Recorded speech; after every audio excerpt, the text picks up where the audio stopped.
This patient has corneal endothelial guttata. You could see them there. And a decreased cell count to around 1,000 cells per square millimeter. But also has a deep chamber. So that's on the good side. So what do you do to protect the cornea? Of course, you always want to protect the cornea, but what about when your cell count's on the low side? So let's talk about that here in this 3D video.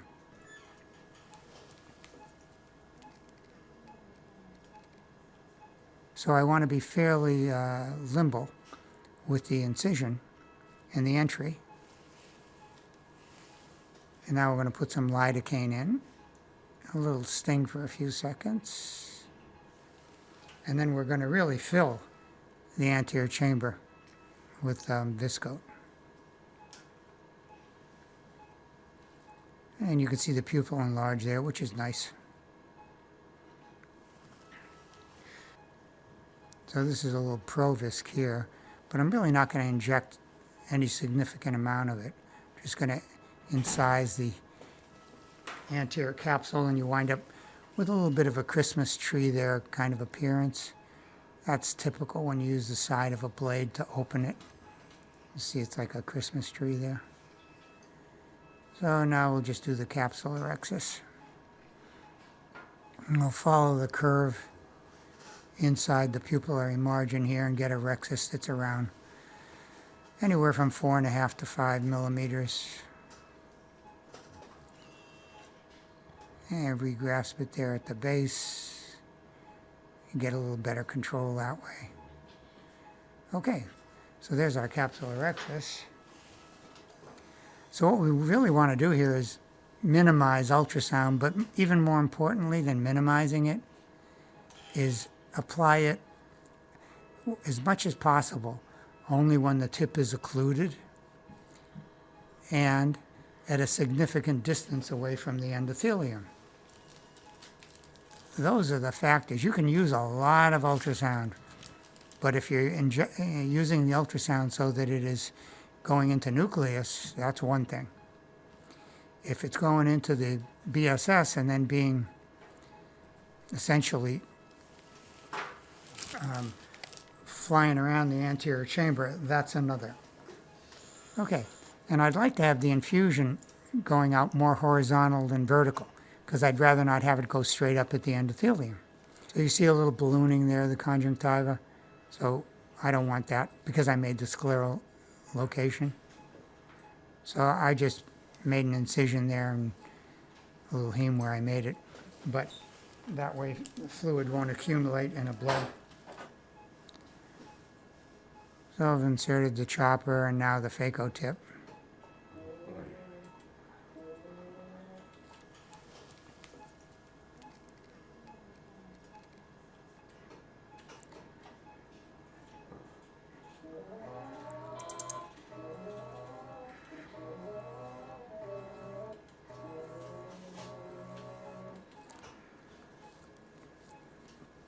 So I've sculpted the bowl and done the first chop. Let's go to quadrant removal.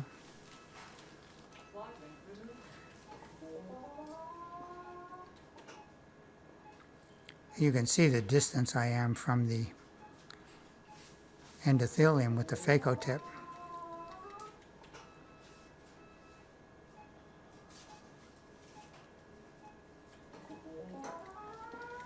Now I'd like to hear that vacuum get up before I step on the ultrasound.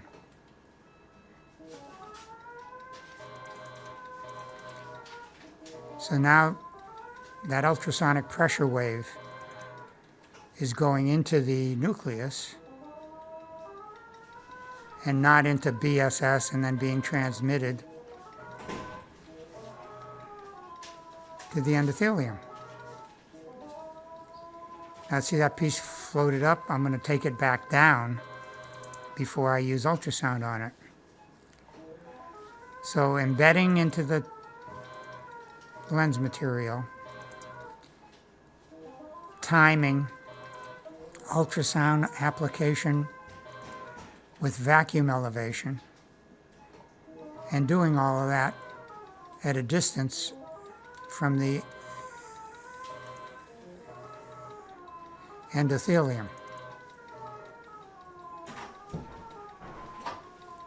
So there's our phaco. So notice where the eccentric air bubbles are staying stationary. That's because there's still viscoat there. But if you're concerned and whatever, you can put a little more viscoat right in the center. And now proceed to INA.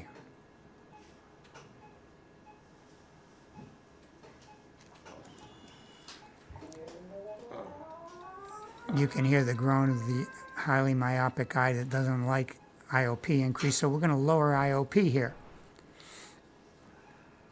I'm going to come out, and we'll lower the IOP to 50. Okay. So with the IOP setting now 50, you still might feel some pressure, but not as much as you just did. You okay? Okay.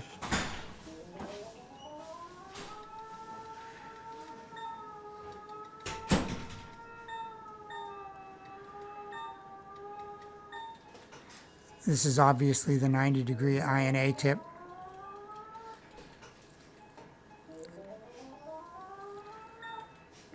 By the way, those of you, if you do a femtosecond laser-assisted procedure, 90-degree tip makes it much easier to get underneath the capsule for subincisional cortex.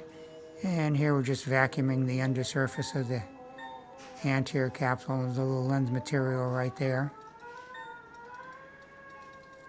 So now we're ready for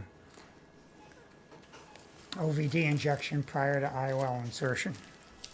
So you can see that PSC there, and let's get that off. Now this is Provisc, and I'm just going to rub that posterior subcapsular opacity away as I inject. Fill up the capsular bag with the Provisc and now inject the IOL. To seat the injector cartridge, if you use a spatula, you can kind of provide resistance to the globe while you, as you saw me, go back and forth with the cartridge to seat it in the incision. And now, of course, it's not hard to keep this IOL away from the endothelium, but some eyes it's a little more difficult. But there you could see I used the spatula to position it. So we've got a trailing haptic that hasn't yet released. Now we could release that while we're in with the INA tip, or a nice little technique is to use the capsular rectus forceps and just squeeze the terminal bulb like that, and that will release it. So now we'll use the INA tip and nudge that optic to the side and slip underneath it. And with the port facing upwards, remove OVD from behind the IOL and then anterior to the IOL. And that's the safest way to do it. Stromal hydration first of the primary incision and then of the secondary incision. That's done before we irrigate the residual OVD from the chamber angle. You'll find that the complaint about pressure is virtually always limited to highly myopic eyes with a long axial length and a deep chamber. It's just consistent. And they have a thin sclera, and so they'll expand and stretch their choroid.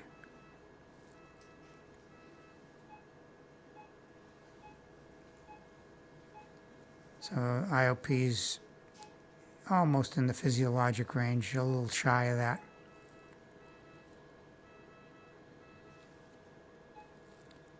That's good there, like that. Okay, so that's the cataract IOL in an eye with corneal endothelial dystrophy.